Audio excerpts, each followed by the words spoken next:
Hello বন্ধুরা, তো আজকে আমরা কি মাছ রান্না করব সেটাই তোমাদের সাথে দেখাবো। তো আমি মাছগুলোকে ভেজে নিচ্ছি।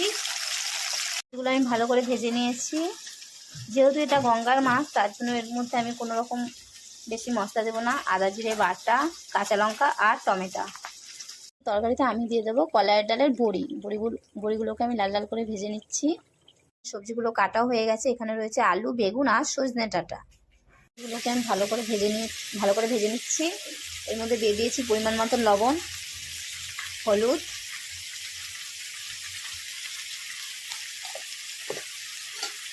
নাড়াচাড়া দিয়ে নিই।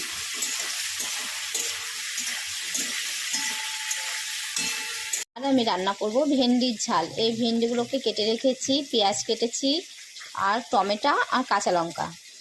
এগুলো আমার ভালো করে ভাজা হয়ে গেছে। এবার আমি দিয়ে দিলাম পেস্ট মশলা, আদা জিরে আর কাঁচা লঙ্কা বাটা। তরকারিটা প্রায় হয়ে গেছে। এর মধ্যে আমি দিয়ে দিয়েছি এখন ভেজে রাখা কলাই ডালের বড়ি আর মাছ। তো আমার ভেন্ডি ঝালও হয়ে গেছে আর মাছের তরকারিও রেডি। তো আমি এটা কি মাছ রান্না করেছি তোমরা অবশ্যই আমাকে কমেন্ট করে জানিও।